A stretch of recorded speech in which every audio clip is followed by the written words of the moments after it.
गांव में रहने वाला एक नौजवान लड़का पुरानी बुरी यादों को ना भूल पाने और एक ही चीज के बारे में बार बार सोचने की आदत से परेशान था।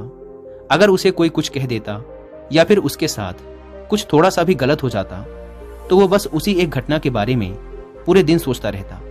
वही बात उसके दिमाग में हर समय घूमती रहती। फिर वो या तो अपने साथ हुई किसी बुरी घटना के लिए अपनी किस्मत और भगवान को कोसता रहता या फिर अपने मन में उस इंसान से बदला लेने के ख्याली पुलाव बनाता रहता जिसने उसे कुछ कह दिया था या उसके साथ कुछ गलत किया था।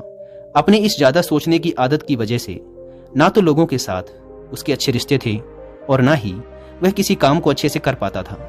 वह हर समय तनाव व मानसिक अशांति की स्थिति में रहता। उसकी ऐसी हालत को देखकर उसके एक मित्र ने उसे सलाह दी कि यहाँ पास के ही एक बौद्ध मठ में एक जैन मास्टर रहते हैं, तुम उनके पास जाओ, वो तुम्हारी इस मानसिक समस्या का कोई ना कोई समाधान अवश्य बता देंगे। वह नौजवान लड़का जैन मास्टर के पास जाता है और अपनी समस्या उन्हें बताता है कि कैसे वो एक ही घटना के बारे में बार बार सोचता रहता है और पुरानी बुरी बातों व यादों को भूल नहीं पाता।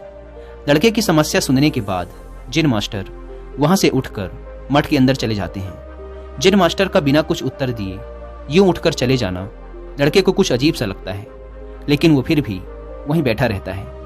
थोड़ी देर बाद वह देखता है कि जैन मास्टर मिट्टी की गिलास में पानी भरकर उसकी तरफ चले आ रहे हैं। जैन मास्टर लड़के के पास आकर खड़े हो जाते हैं तो लड़का भी उनके सामने खड़ा हो जाता है। जैन मास्टर लड़के से पूछते हैं, बताओ इस गिलास का वजन कितना होगा? लड़के ने कहा, मैं एकदम सटीक तो नहीं बता सकता, लेकिन इस गिलास का वजन बहुत ही कम है। अब जैन मास्टर ने गंभीर होकर कहा, मेरा प्रश्न ये है कि अगर मैं इस गिलास को थोड़ी देर तक ऐसे ही पकड़कर खड़ा रहूं तो क्या होगा? लड़के ने कहा, कुछ भी नहीं होगा। जैन मास्टर ने फिर पूछा, अगर मैं इस गिलास को इसी तरह 1 घंटे तक पकड़ कर रखूं तो क्या होगा? आपके हाथ में दर्द होना शुरू हो जाएगा। लड़के ने कहा। जैन मास्टर ने फिर प्रश्न किया, अगर मैं इस गिलास को ठीक इसी तरह पूरे दिन पकड़ कर रखूं तब क्या होगा? आपके हाथ में बहुत ही भयंकर दर्द होना शुरू हो जाएगा। आपका हाथ सुन्न भी हो सकता है, आपकी मांसपेशियों में भारी तनाव आ सकता है और यहाँ तक कि आपके हाथ को लकवा भी मार सकता है। लड़के ने गंभीर शब्दों में कहा। जैन मास्टर ने कहा, बहुत बढ़िया, लेकिन क्या इस दौरान गिलास का वजन बदला? लड़के ने कहा, नहीं, वजन तो नहीं बढ़ा। तब भला हाथ में दर्द और मांसपेशियों में तनाव क्यों आया? जैन मास्टर ने पूछा। बहुत समय तक पकड़े रहने के कारण, लड़के ने जवाब दिया। जैन मास्टर ने फिर प्रश्न किया, अब इस दर्द से छुटकारा पाने के लिए मैं क्या करूं? गिलास को नीचे रख दीजिए। लड़के ने कहा। जैन मास्टर ने कहा, बिल्कुल सही, और जीवन की परेशानियां भी कुछ इसी तरह होती हैं। इन्हें कुछ देर तक अपने दिमाग में रखिए और लगेगा कि सब कुछ ठीक है। उनके बारे में ज्यादा देर तक सोचिए और आपको पीड़ा होने लग जाएगी, और इन्हें और भी देर तक अपने दिमाग में रखिए, फिर ये आपको अशांत व पागल करने लग जाएंगी और आप कुछ भी नहीं कर पाएंगे। जैन मास्टर ने लड़के की तरफ इशारा करते हुए कहा, अपने जीवन की पिछली गलतियों और घटनाओं के बारे में सोचना जरूरी है, लेकिन उससे भी ज्यादा जरूरी है उनसे सीखकर आगे बढ़ना।